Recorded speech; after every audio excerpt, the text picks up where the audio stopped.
बिस्मिल्लाहिर्रहमानिर्रहीम। नाज़रीन, मेरा नाम नासिर गोंदल है। आज गोंदल ग्रुप ऑफ मार्केटिंग के प्लेटफॉर्म से मैं आपकी खिदमत में हाज़िर हूँ। पूरी कोशिश होती है कि रियल स्टेट इंडस्ट्री के हवाले से जो भी मेरा नॉलेज होता है वो इस यूट्यूब चैनल के ऊपर शेयर करते हैं और आप लोग कमेंट्स करते हैं और कुछ लोग कमेंट जो है वो बगैर इन्फॉर्मेशन के कर देते हैं। एक कमेंट जो 2-4 दफ़ा मैंने पढ़ा, वो कमेंट ये था कि पाकिस्तान के अंदर जो है वो जो ज़री ज़मीनें हैं वो सारी तबाह होती जा रही हैं और पाकिस्तान के अंदर जो है वो हाउसिंग सोसाइटियाँ बनती जा रही हैं और ये पाकिस्तान का जो हमारा जो सिस्टम है ये सारा ख़राब हो जाएगा। तो उनसे गुजारिश है कि ऐसे कमेंट की ज़रूरत नहीं है भाई।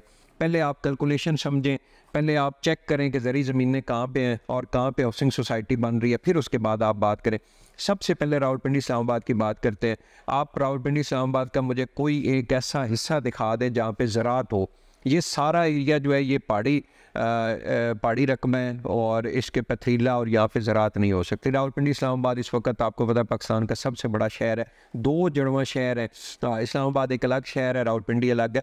तो यहाँ पे ज़राअत नहीं होती, ये पहाड़ी इलाका था और ये यहाँ पे इस वक्त जितने भी हाउसिंग प्रोजेक्ट बन रहे हैं उसका पाकिस्तान की ज़राअत को किसी किस्म का नुकसान नहीं हो रहा।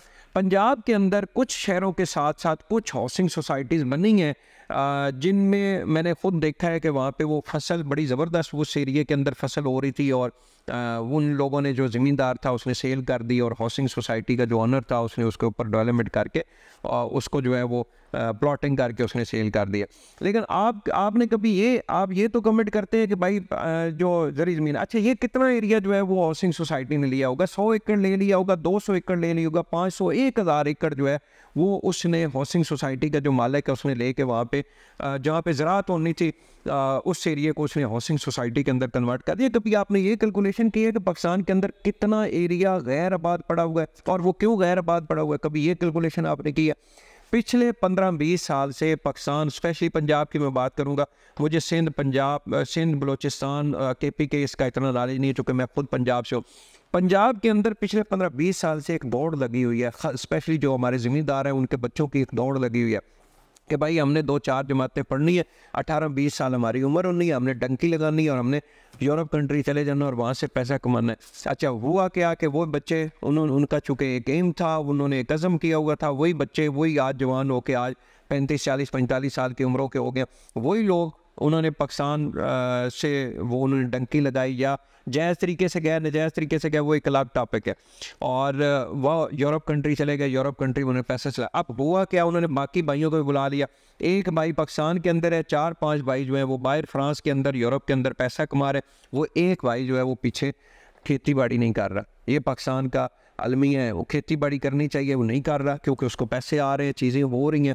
अब वही ज़मीन उसके लिए तो नकार है, वो खेती बाड़ी कर ही नहीं रहा, उसने सेल कर दी, किसी और को सेल करके किसी और। सेकंड जो सबसे बड़ा अलमी है पाकिस्तान के अंदर, जो ज़राअत के ऊपर आपको पता है तवज्जो ही नहीं दी गई।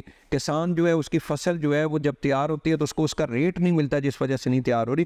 थर्ड ये कि पाकिस्तान के अंदर इस वक्त लाखों एरिया जो है, मेरे ख्याल में कोई 35% एरिया जो है वो गैर आबाद पड़ा हुआ है। वो बहुत अच्छी ज़मीन है लेकिन गैर आबाद पड़ी हुई है, कोई बंदा उसकी तरफ तवज्जो नहीं कर रहा। बहुत सारे लोग कमेंट्स तो कर देते हैं कि जी ज़री ज़मीनें ख़राब हो रही हैं, तो भाई आप कमेंट ना करें ना, आप कहीं पे ले लें 20-25-50 एकड़ ज़मीन ले, मुल्क की खिदमत करें, वहाँ पे अच्छी अच्छी जो है वो फसलें लगाएं।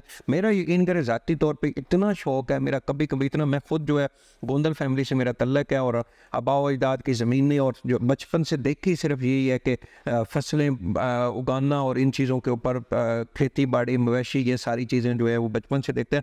मेरी आज भी बड़ी विश है कि यार मैं कहीं पर 50-100 एकड़ के ऊपर जो है वो बाकायदा फार्म बना के और बाकायदा कमर्शियल तरीके से जो है मैं वहाँ पे एग्रीकल्चर का सिस्टम बनाऊँ, लेकिन नहीं कर सकते। वक्त के हालात ऐसे हैं, मसरूफियात ऐसी हैं, नहीं कर सकते। तो बारह ये टॉपिक, इसके ऊपर बार बार बात करना कि जी जो हाउसिंग सोसाइटीज़ बन रही हैं, ये पूरा मुल्क जो है वो ज़राअत का जो एरिया था, एग्रीकल्चर लैंड जो थी, उसको ये सारी तबाह कर ली। ये रॉन्ग है भाई। पहली बात तो कितने बड़े रकबे के ऊपर हाउसिंग सोसाइटीज़ बन ही नहीं रही, और दूसरी बात यह है कि एक चीज़ की हाँ पाकिस्तान के अंदर बहुत अच्छा ज़रूरत है कि हमें वर्टिकल की तरफ जाना चाहिए। मिसाल के तौर पे एक 2 कनाल का प्लॉट है, उसके ऊपर अगर 5, 6 या 10 स्टोरीज जो है वो बिल्डिंग बनाई जाए तो मैं समझता हूँ उसके अंदर जो है वो 100 फैमिली जो है वो आसानी के साथ रह सकती है। अगर वही 2 कनाल का घर बना हुआ है तो उसमें मैक्सिमम जो है वो 2 फैमिली या 1 फैमिली रहती है, और उसके ऊपर अगर बड़ी बिल्डिंग बनी हुई है, हाई राइज बिल्डिंग बनी हुई है, तो उसमें 100 फैमिली रह सकती है। तो पाकिस्तान के अंदर स्पेशली रावलपिंडी इस्लामाबाद के अंदर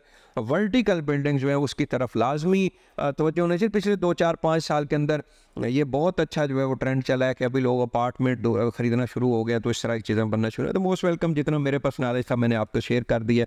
बहुत बहुत शुक्रिया।